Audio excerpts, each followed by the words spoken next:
Hello बच्चों, मैं doctor शिखा दीक्षित, प्रवक्ता अर्थशास्त्र। बच्चों, आज हम पढ़ेंगे अपने थर्ड यूनिट का तीसरा भाग उत्पत्ति के नियम के अंतर्गत उत्पत्ति वृद्धि नियम एवं उत्पत्ति समता नियम। आज के हमारे महत्वपूर्ण अध्ययन बिंदु हैं बच्चों, आज के हमारे प्रमुख अध्ययन बिंदु हैं उत्पत्ति वृद्धि का नियम, उत्पत्ति समता नियम, कुल उत्पादन, सीमांत उत्पादन एवं औसत उत्पादन का आकार, कुल उत्पादन, सीमांत उत्पादन और औसत उत्पादन में संबंध। बच्चों, उत्पत्ति वृद्धि नियम और समता नियम समझने से पहले हमें समझना होगा, हमने अपने पिछले टॉपिक में पढ़ा था उत्पत्ति ह्रास नियम। हमने जब अल्पकालीन उत्पादन फलन पढ़ा तो अल्पकालीन उत्पादन फलन में उत्पत्ति के 3 नियम आते हैं, उत्पत्ति ह्रास नियम, उत्पत्ति वृद्धि नियम एवं उत्पत्ति समता नियम। उत्पत्ति वृद्धि नियम, जिसे हम परिवर्तनशील साधनों का अनुपात भी कहते हैं, हम इसे पहले ही पढ़ चुके हैं। अब इसके बाद हम पढ़ेंगे उत्पत्ति वृद्धि नियम एवं उत्पत्ति समता नियम। उत्पत्ति वृद्धि नियम। उत्पत्ति वृद्धि नियम उत्पादन की प्रथम अवस्था में लागू होता है। प्रारंभ में जब उत्पादन में कुछ साधनों को स्थिर रखकर कुछ साधनों को परिवर्तित करते हैं तो हमें उत्पादन बढ़ता हुआ प्राप्त होता है। हमने जो परिवर्तनशील साधन लगाए हैं उन साधनों की तुलना में उत्पादन में अधिक वृद्धि होती है। इस समय कुल उत्पादन, औसत उत्पादन और सीमांत उत्पादन तीनों ही बढ़ रहे होते हैं। इस अवस्था को हम उत्पत्ति वृद्धि नियम कहते हैं। हमने जब परिवर्तनशील अनुपातों का नियम पढ़ा था तो हमने उसमें भी देखा था कि प्रारंभ में उत्पादन में वृद्धि हो रही थी। तो ये अवस्थाएं, जो वृद्धि की अवस्था है वह ह्रास नियम से पहले आती है, या हम ऐसे कह सकते हैं कि ये उत्पादन की प्रारंभिक अवस्था है। तो उत्पत्ति वृद्धि नियम की क्रियाशीलता का कारण क्या है? उत्पत्ति वृद्धि नियम की क्रियाशीलता का कारण है कि जैसे हम परिवर्तनशील साधनों की इकाइयों का प्रयोग करते हैं, उत्पादन की जो संगठनात्मक व्यवस्था है, तकनीकी व्यवस्था है, उसमें सुधार होता जाता है। जैसे कि अगर एक किसान भूमि पर खेती कर रहा है, उसने खेत पर एक श्रमिक लगाया। खेत उसका या भूमि है वह स्थिर साधन है और श्रमिक परिवर्तनशील साधन है। तो एक साधन भूमि पर इतनी खेती नहीं कर पाएगा, जैसे ही दूसरा श्रमिक लगाया जाएगा, तीसरा श्रमिक लगाया जाएगा, तो उस भूमि के अनुपात में परिवर्तनशील साधन का अनुपात बढ़ रहा है और उत्पादन में निरंतर वृद्धि होने लगेगी। तो जो उत्पत्ति वृद्धि नियम का कारण होता है संगठनात्मक सुधार, साधनों की कार्य क्षमता में वृद्धि तथा उत्पादक को अपनी आंतरिक एवं बाह्य बचतें भी प्राप्त होती हैं, जिस कारण यह नियम लागू होता है। बच्चों, अब हम इसे एक तालिका और चित्र के द्वारा समझते हैं। उत्पत्ति वृद्धि नियम हम इस तालिका के द्वारा समझते हैं। हमारा ये परिवर्तनशील साधन हमने लिया हुआ है। इसके बाद कुल उत्पादन, सीमांत उत्पादन और औसत उत्पादन। बच्चों, आप कुल उत्पादन, सीमांत उत्पादन, औसत उत्पादन पहले भी समझ चुके हैं, मैं आप लोगों को समझा चुकी हूँ। तो कुल उत्पादन और सीमांत उत्पादन, औसत उत्पादन। अब हम यहाँ पर सबसे पहले हम सीमांत उत्पादन को समझते हैं। परिवर्तनशील साधन की जैसे ही एक इकाई का प्रयोग किया गया, हमारा जो सीमांत उत्पादन है वो 4 इकाइयों का होता है। इसके बाद परिवर्तनशील साधन की जब दूसरी इकाई का प्रयोग किया गया तो हमें 6 इकाई का उत्पादन प्राप्त होता है। तीसरी इकाई का प्रयोग करने पर हमें 9 इकाइयों का उत्पादन प्रारंभ में मिलता है। तो हम देख रहे हैं कि हमारा उत्पादन निरंतर बढ़ता जा रहा है। क्यों बढ़ रहा है? क्योंकि स्थिर साधन के साथ परिवर्तनशील साधन का संयोग अनुकूल होता जा रहा है, जिससे उत्पादन व्यवस्था में सुधार हो रहा है। जैसे हम अगली इकाई का प्रयोग कर रहे हैं, हम देख रहे हैं कि हमारा सीमांत उत्पादन बढ़ता जा रहा है और 6वीं इकाई तक हमारा सीमांत उत्पादन बढ़कर 25 हो गया। तो यह एक अवस्था है जो एक समय तक ही रहती है, सदैव नहीं हो सकती है। इसके बाद ह्रास आना निश्चित होता है, परंतु कुछ समय के लिए यह अवस्था भी रहती है। कुल उत्पादन जैसे आप पहले भी पढ़ चुके हैं, सिग्मा एम पी, सीमांत उत्पाद का योग। तो हम योग करते जाएंगे। पहली इकाई से हमें 4 इकाइयों का कुल उत्पादन हुआ, 2 इकाइयों से 4 और 6 10 इकाइयों का हमें उत्पादन प्राप्त हो रहा है। तीसरी इकाई से अगर हम तीनों इकाइयों को जोड़ते हैं, 4 6 9, तो 19 इकाइयों का उत्पादन प्राप्त हो रहा है। चौथी इकाई से हमें 33 इकाइयों का उत्पादन प्राप्त हो रहा है। 5वीं इकाई से हमें 51 इकाइयों का उत्पादन हो रहा है, 6वीं इकाई से 76 इकाइयों का उत्पादन हो रहा है। हम सीमांत इकाइयों को जोड़ते जाएंगे और हमें कुल उत्पादन प्राप्त हो जाएगा। इसके बाद औसत उत्पादन। औसत उत्पादन निकालने का फॉर्मूला क्या है बच्चों? TP/Q, कुल उत्पादन बटे परिवर्तनशील साधन। तो 1 का भाग हम 4 में देंगे 4, हमें औसत उत्पादन प्राप्त हो रहा है। 2 का भाग हम 10 में देंगे तो हमें 5 का औसत उत्पादन प्राप्त हो रहा है। 3 का भाग हम 19 में देते हैं तो हमें 6.3 का औसत उत्पादन प्राप्त हो रहा है। 4 का भाग हम 33 में देंगे तो 8.25 का औसत उत्पादन प्राप्त हो रहा है। 5 का भाग 51 में देते हैं तो 10.2 का हमें औसत उत्पादन प्राप्त हो रहा है। 6 का भाग 76 पर देने पर 12.7 का हमें औसत उत्पादन प्राप्त हो रहा है। तो बच्चों ये हमें कुल उत्पादन, सीमांत उत्पादन और औसत उत्पादन प्राप्त हुए, जो कि सभी बढ़ती हुई स्थिति में हैं। तो यह हमें उत्पत्ति वृद्धि नियम को दिखा रहे हैं। इसे हम तालिका के द्वारा समझते हैं। एक्स अक्ष पर हमने परिवर्तनशील साधन लिया है और वाई अक्ष पर कुल उत्पादन, सीमांत उत्पादन और औसत उत्पादन दिखाया है। हमने परिवर्तनशील साधनों की 6 इकाइयों का प्रयोग किया है तो हम एक्स अक्ष पर 6 इकाई दिखाएंगे और कुल और औसत उत्पादन को 10-10 के अंतर में बांटकर दिखाया है, क्योंकि कुल उत्पादन हमें अधिकतम 76 दिखाना है तो हमने यहाँ तक 80 तक संख्याएं ली हैं। अब हम देखते हैं सबसे पहले सीमांत उत्पादन। पहली इकाई से हमें 4 इकाई का सीमांत उत्पादन प्राप्त हो रहा है। दूसरे साधन से हमें 6 इकाई का सीमांत उत्पादन प्राप्त हो रहा है। तीसरी इकाई से हमें 9 का सीमांत उत्पादन प्राप्त हो रहा है। चौथी इकाई से हमें 14 का सीमांत उत्पादन प्राप्त हो रहा है और 5वीं इकाई से 18 और 6ठी इकाई से 25 का सीमांत उत्पादन प्राप्त हो रहा है। तो हम इन सभी बिंदुओं को मिलाते हैं तो हमें सीमांत उत्पादन की रेखा प्राप्त होती है, जो कि वृद्धिमान अवस्था, बढ़ती हुई अवस्था में है। इसी तरह हम औसत उत्पादन देखते हैं तो औसत उत्पादन हमें प्रथम इकाई से 4 का मिल रहा है, द्वितीय इकाई से हमें 5 का मिल रहा है, तृतीय इकाई से 6.3, चौथी इकाई से 8.25, 5वीं इकाई से 10.2 और 6ठी इकाई से 12.7 का हमें औसत उत्पादन प्राप्त हो रहा है। और इन सभी बिंदुओं को हम मिलाएंगे तो हमें औसत उत्पादन भी बढ़ता हुआ प्राप्त होगा। अब हम कुल उत्पादन देखते हैं।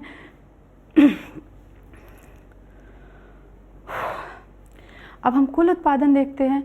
प्रथम इकाई से 4 का कुल उत्पादन प्राप्त हो रहा है, द्वितीय इकाई से 10 का कुल उत्पादन प्राप्त हो रहा है, तृतीय इकाई से 19 का कुल उत्पादन प्राप्त हो रहा है, चौथी इकाई से 33, 5वीं इकाई से 51 और 6ठी इकाई से 76 का कुल उत्पादन हमें प्राप्त हो रहा है। और जब हम इन सारी रेखाओं को मिलाएंगे तो हमें कुल उत्पादन भी बढ़ता हुआ मिलेगा। तो बच्चों हमने समझा कि उत्पत्ति वृद्धि नियम क्या है। यह उत्पादन की प्रारंभिक अवस्था में ही लागू होता है। बच्चों अब हम समझेंगे उत्पत्ति समता नियम क्या है। उत्पत्ति समता नियम उत्पत्ति वृद्धि नियम और उत्पत्ति ह्रास नियम के बीच की अवस्था है। यह अवस्था उत्पादन में बहुत ही थोड़े समय के लिए आती है। जब परिवर्तनशील साधनों का अनुपात और उत्पादन में समान अनुपात में वृद्धि होती है तो हम इसे बोलते हैं उत्पत्ति समता नियम। जिस अनुपात में हमने परिवर्तनशील साधन बढ़ाए उसी अनुपात में उत्पादन में भी वृद्धि होती है। इस अवस्था में औसत उत्पादन और सीमांत उत्पादन सदैव बराबर होते हैं। तो बच्चों इस अवस्था को हम तालिका और चित्र के द्वारा समझते हैं। बच्चों यहाँ पर यह भी समझना आवश्यक हो जाता है कि उत्पत्ति वृद्धि नियम की समाप्ति की दशा में क्षणिक अवस्था के लिए ही उत्पत्ति समता नियम उपस्थित होता है और इसके तुरंत बाद ह्रास नियम प्रारंभ हो जाता है। बच्चों अब हम इसे एक तालिका और चित्र के द्वारा समझेंगे। यह तालिका उत्पत्ति समता नियम की है। यहाँ पर हमने परिवर्तनशील साधन दिखाए हैं, कुल उत्पादन, सीमांत उत्पादन और औसत उत्पादन।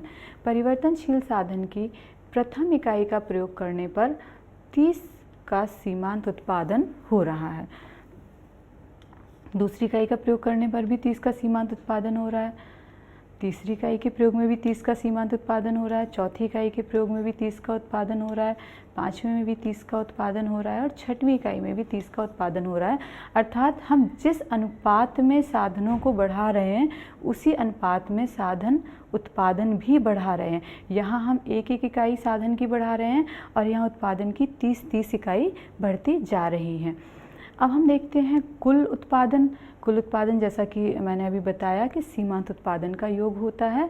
तो प्रथम इकाई से तो 30 इकाइयों का कुल उत्पादन मिलता है, 2 इकाइयों से 30 और 30 60 इकाइयों का उत्पादन मिलता है। तीसरी इकाई से 30 30 और 30 90 इकाइयों का उत्पादन मिलता है। चौथी इकाई से देखें तो हमें 120 इकाइयों का कुल उत्पादन मिल रहा है। पाँचवीं इकाई में हमें कुल 150 इकाइयों का उत्पादन मिल रहा है और छठी इकाई में कुल 180 इकाइयों का उत्पादन मिल रहा है। अब हम औसत उत्पादन देखते हैं। औसत उत्पादन के लिए हमें कुल उत्पादन में परिवर्तनशील साधन की इकाइयों का भाग देना है।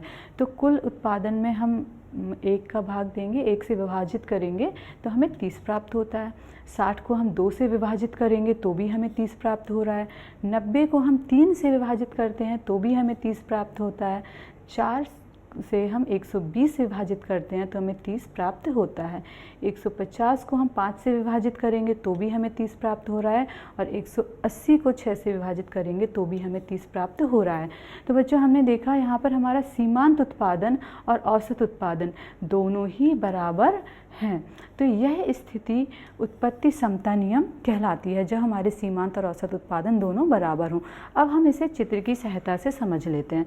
बच्चों एक्स अक्ष पर हमने परिवर्तनशील साधन दिखाए हैं और वाई अक्ष पर हमने सीमांत और औसत उत्पादन दिखाया है। यहाँ पे हमें कुल उत्पादन नहीं दिखाना है क्योंकि उत्पत्ति समता नियम का निर्धारण सीमांत उत्पादन और औसत उत्पादन के द्वारा ही होता है।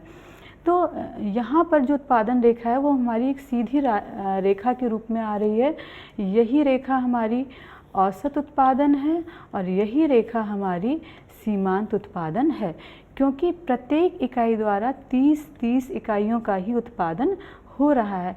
इस कारण हमें एक एक्स अक्ष के समांतर रेखा प्राप्त हो जाती है जो कि उत्पत्ति समता नियम को दिखाती है। बच्चों उत्पत्ति समता नियम को समझने के बाद हम इस यूनिट का एक महत्वपूर्ण बिंदु और पढ़ेंगे, कुल उत्पादन, सीमांत उत्पादन एवं औसत उत्पादन का आकार। प्रायः ये क्वेश्चन एग्ज़ाम में भी पूछा जाता है, कुल उत्पादन और औसत उत्पादन का आकार बताइए, सीमांत उत्पादन और औसत उत्पादन का आकार बताइए। तो प्रायः ये क्वेश्चन पूछा जाता है। बच्चों हम लोगों ने प्रारंभ से अभी तक इस ग्राफ को कई बार पढ़ा हुआ है। हमने उत्पत्ति ह्रास नियम के अंतर्गत भी पढ़ा हुआ था ये वाला ग्राफ। तो आपको बच्चों ध्यान आ रहा होगा, अगर आप उत्पत्ति ह्रास नियम याद करेंगे तो आपको ये वाला चित्र पूरी तरह से याद हो जाएगा। तो इस चित्र को हम देखते हैं। अगर हम आकार का अध्ययन करें तो सबसे पहले हम सीमांत उत्पादन और औसत उत्पादन का आकार देखते हैं। तो सीमांत उत्पादन और औसत उत्पादन का आकार कैसा है? उल्टे यू आकार का। और अगर हम कुल उत्पादन का आकार देखते हैं तो कुल उत्पादन भी कुछ यू शेप में ही जाता है। अगर हम इसे अलग से एक चित्र के रूप में बनाएं तो हमारा सीमांत उत्पादन और औसत उत्पादन कैसे बनेगा? औसत उत्पादन और सीमांत उत्पादन। तो ये हमारा औसत उत्पादन और सीमांत उत्पादन बच्चों कैसा बना? उल्टे यू के आकार का। बच्चों प्रायः बच्चे एक गलती करते हैं, औसत उत्पादन और सीमांत उत्पादन का जब आकार पूछा जाता है तो औसत उत्पादन और सीमांत उत्पादन को लिखने में गलत कर देते हैं। कभी कभी बच्चे इस सीमांत उत्पादन को औसत उत्पादन बता देते हैं, औसत उत्पादन को सीमांत उत्पादन बता देते हैं। तो इस समस्या को हल करने के लिए हम एक तकनीकी के माध्यम से इसे समझते हैं। बच्चों जब आप औसत और सीमांत का चित्र बनाएं तो आप इसे अल्फ़ाबेट के तरीके से याद रखें। अल्फ़ाबेट में हमारे सबसे पहले क्या आता है? ए। तो हम सबसे पहले किसका चित्र बनाएंगे? औसत उत्पादन का। ठीक है, तो हमने एक उल्टे यू आकार का आकार बनाया, ये हमारा औसत उत्पादन। आपको बच्चों चित्र इस तरीके से कभी भी गलत नहीं होगा। आपने अल्फ़ाबेट में ए रहता है तो सबसे पहले आपने औसत उत्पादन बना दिया। अब इसके ऊपर हम सीमांत उत्पादन की रेखा बनाएंगे। सीमांत उत्पादन इससे ऊपर जाता है और इसे अधिकतम बिंदु पर क्रॉस करते हुए नीचे आ जाता है। तो ये हो गया हमारा सीमांत उत्पादन। तो बच्चों समझ में आया, सीमांत उत्पादन, औसत उत्पादन और कुल उत्पादन का आकार उल्टे यू आकार का होता है। इसमें प्रमुख रूप से आपका सीमांत उत्पादन और औसत उत्पादन अधिक महत्वपूर्ण हो जाता है। बच्चों अब हम समझेंगे कुल उत्पादन एवं सीमांत उत्पादन में संबंध। बच्चों यह प्रश्न बहुत ही महत्वपूर्ण है और परीक्षा में प्रायः पूछा भी जाता है। कुल उत्पादन एवं सीमांत उत्पादन के संबंध को समझने के लिए हम इसके चित्र के माध्यम से हम इसे समझ पाएंगे।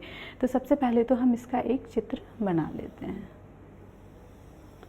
ये हमारा x अक्ष है और ये हमारा y अक्ष है।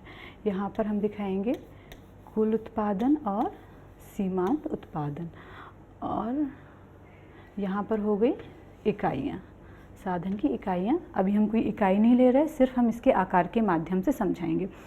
तो बच्चों अभी हम लोगों ने जितने बार भी इस चित्र को समझा है तो हमने देखा है सीमांत उत्पादन कैसा होता है, प्रारंभ में बढ़ता है फिर गिरता है तो ऋणात्मक होता है। तो हम इसी तरह से बनाते हैं, प्रारंभ में बढ़ता है, गिरता है और ऋणात्मक हो जाता है। सीमांत उत्पादन की प्रवृत्ति होती है। कुल उत्पादन कैसा होता है, बढ़ता है और अंत में गिरता है। तो बच्चों सीमांत उत्पादन कहाँ तक बढ़ता है, इसके लिए हम पहले से एक निशान बना लेंगे जिससे आपसे एग्ज़ाम में भी कोई मिस्टेक नहीं होगी। तो जो हमारा कुल उत्पादन है वो बढ़ा और इसके बाद यहाँ से नीचे आ गया। तो ये हो गया कुल उत्पादन और ये हो गया सीमांत उत्पादन। अब हम इसके संबंध समझेंगे। प्रारंभ में जब सीमांत उत्पादन बढ़ता है तो कुल उत्पादन भी बढ़ता है, लेकिन कुल उत्पादन सीमांत उत्पादन की तुलना में तेज़ी से बढ़ता है। इसके बाद जब सीमांत उत्पादन गिरना प्रारंभ होता है, हम देख रहे हैं कि यहाँ से एक मोड़ आना शुरू हो गया। इसे आप एक डॉट डॉट से ऐसे दिखा सकते हैं। सीमांत उत्पादन यहाँ तक बढ़ा और इसके बाद यहाँ से गिरना प्रारंभ हो रहा है। तो जो ये बिंदु होता है इसे मोड़ बिंदु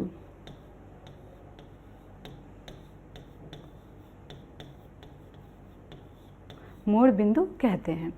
उत्पादन में ये एक बहुत महत्वपूर्ण स्थिति होती है जब सीमांत उत्पादन गिरना प्रारंभ हो जाता है, क्योंकि उसके बाद कुल उत्पादन बढ़ता तो है लेकिन गिरती हुई स्थिति में। तो मोड़ बिंदु भी कहते हैं, नति परिवर्तन बिंदु भी कहते हैं कि यहाँ पर कुल उत्पादन और सीमांत उत्पादन दोनों ही बढ़ रहे हैं। इसके बाद हमने देखा कि सीमांत उत्पादन हमारा गिरने लगा है। इस बिंदु तक सीमांत उत्पादन गिर रहा है। जब सीमांत उत्पादन गिर रहा होता है तो कुल उत्पादन बढ़ रहा होता है, लेकिन घटती हुई दर से। उसकी बढ़ने की दर पहले की तुलना में गिरने लगती है। तीसरा बिंदु है हमारा, जब सीमांत उत्पादन शून्य होता है तो कुल उत्पादन अधिकतम होता है। यहाँ पर हम देख रहे हैं जब सीमांत उत्पादन शून्य है तो कुल उत्पादन अधिकतम है। इसके बाद हम देख रहे हैं कि जब सीमांत उत्पादन ऋणात्मक हो जाता है तो कुल उत्पादन भी गिरने लगता है। तो हमने कुल उत्पादन और सीमांत उत्पादन के संबंध में क्या क्या समझा। जब सीमांत उत्पादन में वृद्धि होती है तो कुल उत्पादन में भी तेज़ी से वृद्धि होती है, परंतु जब सीमांत उत्पादन गिरना प्रारंभ होता है तो कुल उत्पादन बढ़ता है लेकिन घटती हुई दर से। जब सीमांत उत्पादन शून्य होता है तो कुल उत्पादन अधिकतम होता है, और जब सीमांत उत्पादन ऋणात्मक हो जाता है तो कुल उत्पादन भी गिरना प्रारंभ हो जाता है। तो बच्चों समझ में आया। और बच्चों बहुत ही महत्वपूर्ण विषय है ये। बच्चों अब हम समझेंगे सीमांत उत्पादन एवं औसत उत्पादन में संबंध। इसे समझने के लिए फिर से हम एक चित्र बनाएंगे।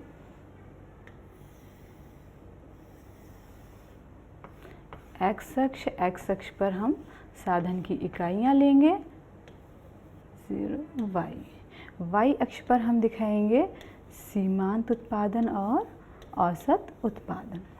हमने सीमांत और औसत उत्पादन का चित्र देखा कैसा होता है, उल्टे यू आकार का। तो हम चित्र बनाएंगे। यहाँ पे सीमांत उत्पादन बढ़ता है, गिरता है और ऋणात्मक हो जाता है। ये हुआ हमारा सीमांत उत्पादन। औसत उत्पादन बढ़ेगा और इस तरह से नीचे आता है। ये हमारा औसत उत्पादन। अब हम इसके संबंध को देखेंगे। सीमांत उत्पादन प्रारंभ में बढ़ता है, लेकिन कैसे बढ़ रहा है? तेज़ी से। उसकी तुलना में अगर हम औसत उत्पादन देखते हैं तो औसत उत्पादन की वृद्धि धीमी है। इसके बाद एक बिंदु ऐसा आता है जहाँ पर सीमांत उत्पादन और औसत उत्पादन दोनों बराबर हो जाते हैं, एक दूसरे को काटते हैं।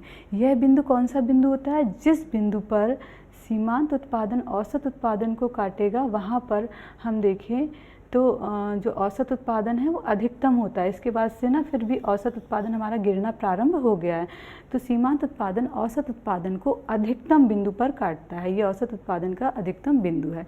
इसके बाद जब सीमांत उत्पादन गिरना प्रारंभ होता है तो औसत उत्पादन भी गिरता है, लेकिन हम देख रहे हैं कि सीमांत उत्पादन अधिक तेज़ी से गिर रहा है, जबकि औसत उत्पादन धीमे धीमे गिर रहा है। और सीमांत उत्पादन के ऋणात्मक होने का औसत उत्पादन पर कोई भी फर्क नहीं पड़ता। औसत उत्पादन कभी भी ऋणात्मक नहीं होता है। तो औसत उत्पादन प्रारंभ में धीमे धीमे बढ़ता है और बाद में तेज़ी से गिरना प्रारंभ हो जाता है, जबकि सीमांत उत्पादन प्रारंभ में तेज़ी से बढ़ता है और बाद में धीमे धीमे गिरते हुए ऋणात्मक हो जाता है। तो बच्चों, यह है सीमांत उत्पादन एवं औसत उत्पादन में संबंध। बच्चों, अब हम आज के टॉपिक से संबंधित महत्वपूर्ण प्रश्नों को देखेंगे। सबसे पहला प्रश्न है, उत्पत्ति वृद्धि नियम समझाइए। उत्पत्ति वृद्धि नियम का अर्थ एवं परिभाषा बताते हुए आप इसे चित्र एवं तालिका के माध्यम से समझाएंगे।